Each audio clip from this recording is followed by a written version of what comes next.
أعوذ بالله من الشيطان الرجيم بسم الله الرحمن الرحيم السلام عليكم ورحمة الله وبركاته الحمد لله رب العالمين والصلاة والسلام على أشرف الأنبياء والمرسلين وعلى آله وأصحابه أجمعين اللهم صل على سيدنا محمد وعلى آله وأصحابه أجمعين. Murid-murid yang disayangi lagi dikasihi, semoga semua berada dalam keadaan sihat dan ceria selalu serta dilindungi oleh Allah Subhanahu wa taala. Alhamdulillah, alhamdulillah, syukur kepada Allah Subhanahu wa taala kerana masih memberi kesihatan yang baik kepada kita semua. Hari ini murid-murid bersama lagi dengan Ustaz dalam proses pembelajaran PDPR. InsyaAllah pada hari ini Ustaz akan menerangkan pendidikan Islam tahun 6 dalam bidang akidah.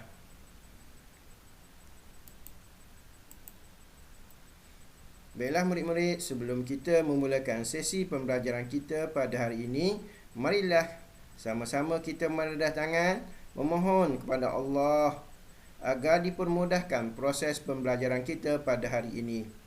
Jom murid-murid sama-sama kita membaca doa sebelum belajar. A'udzubillahi minasyaitonirrajim. Bismillahirrahmanirrahim.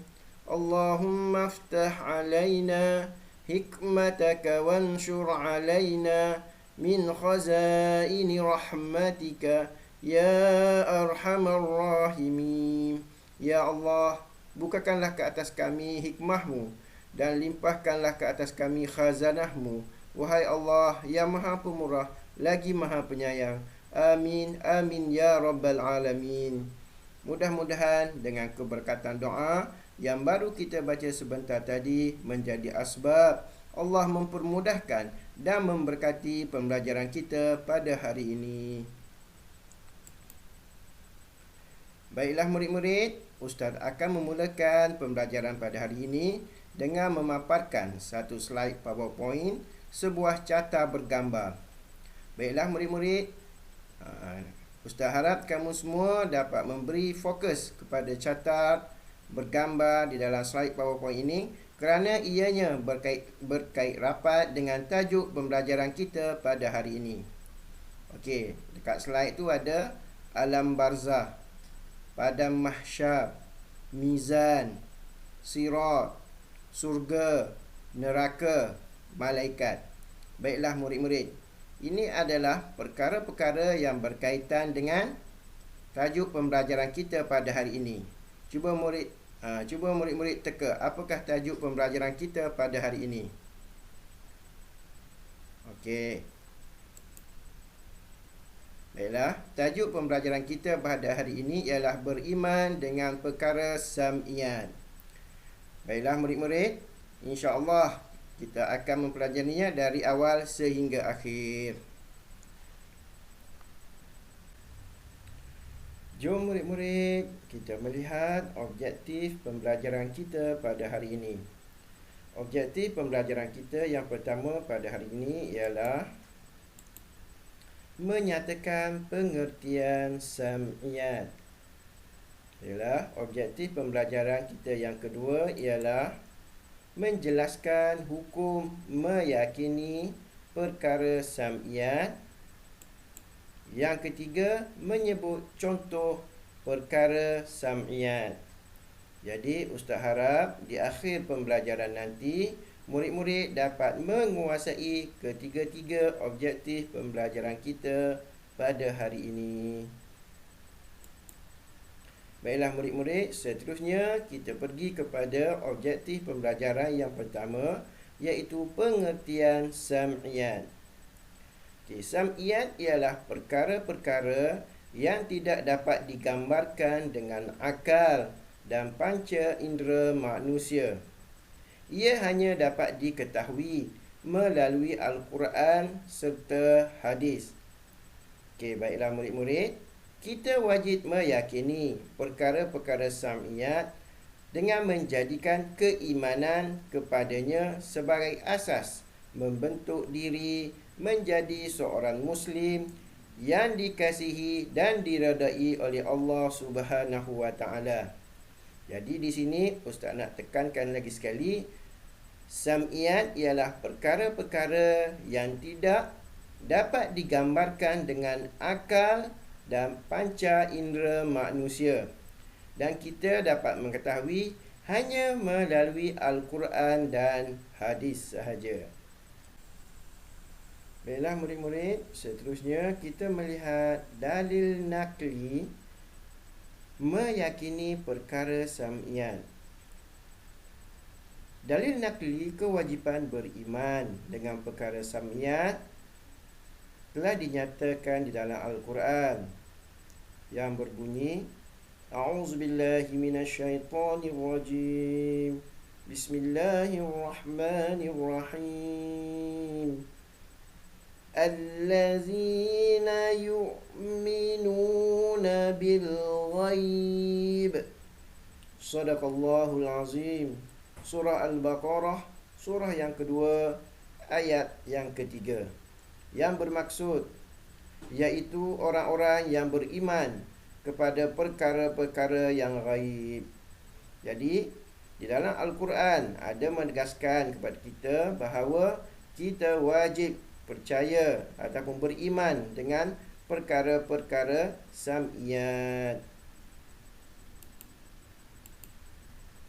Baiklah murid-murid, seterusnya marilah kita sama-sama melihat contoh perkara sam'iyat yang pertama. Yang pertama ialah alam barzah. Alam barzah ialah alam kubur yang dihadapi oleh semua manusia sebelum dibangkitkan kelak pada hari kiamat. Dalam alam ini, semua manusia akan didatangi oleh malaikat muka dan nakir serta menghadapi soalan-soalan kubur. Allah menjanjikan nikmat atau azab bergantung pada amalan semasa di dunia ini. Baiklah murid-murid, alam barzah ialah alam kubur. Kita kena ingat, alam barzah ialah alam kubur yang mana ianya mesti dilalui oleh setiap manusia. Setiap manusia akan melalui alam barzah ini sebelum ianya dibangkitkan kelak pada hari kiamat. Dalam pengertian ini juga kita perlu ingat yang mana Allah Subhanahu wa taala menjanjikan nikmat atau azab bergantung pada amalan semasa kita hidup di atas dunia ini. Oleh itu, marilah kita sama-sama memperbanyakkan amalan yang baik semasa kita hidup di atas dunia ini. Baiklah murid-murid, seterusnya kita melihat contoh perkara sam'iyat yang kedua. Yang kedua ialah padang mahsyar, iaitu tempat perkumpulan semua makhluk Allah setelah dibangkitkan daripada kubur.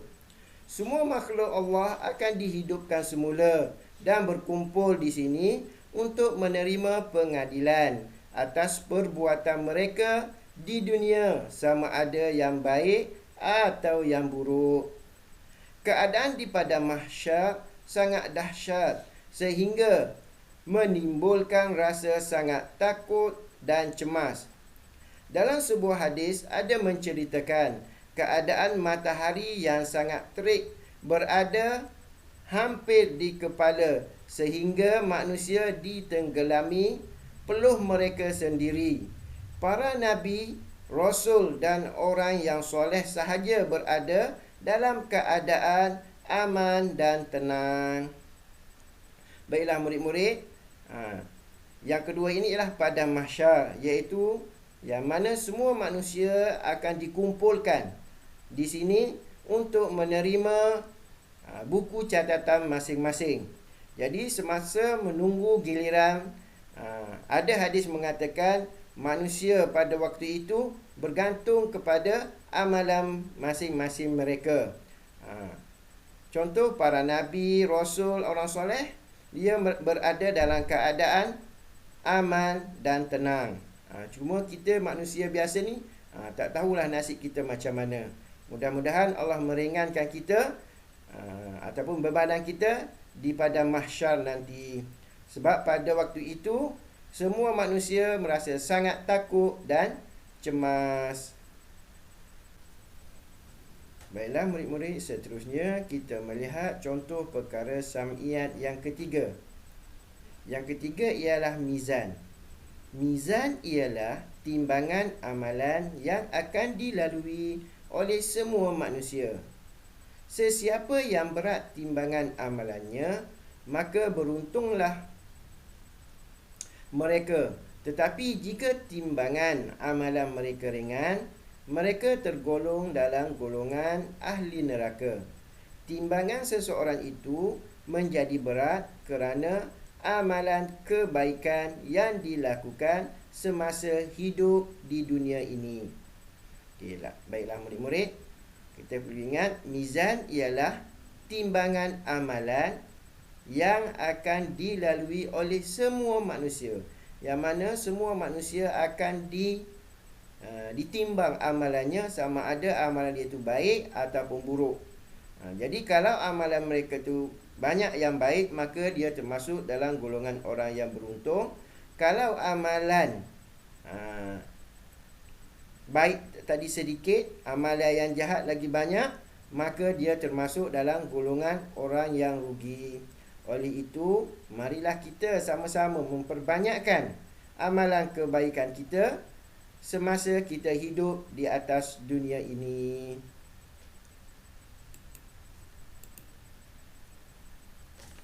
Baiklah murid-murid, sekian sahaja untuk perjumpaan kali ini. Mudah-mudahan apa yang kita pelajari pada hari ini, murid-murid dapat menerima dan memahaminya dengan baik, serta dapat mengamalkan dalam kehidupan seharian kita. InsyaAllah kita akan sambung lagi dalam siri yang kedua berkenaan dengan perkara-perkara sam'ian ini. Ustaz doakan semoga kita semua berada dalam keadaan dalam lindungan Allah Subhanahu wa taala. Dan Ustaz mohon maaf sekiranya terdapat kesilapan dan kesalahan semasa penerangan Ustaz tadi. Akhir kalam, wabillahi taufiq wal hidayah. Assalamualaikum warahmatullahi wabarakatuh. Sekian, terima kasih. Semoga bermanfaat. Lindung diri, lindung semua.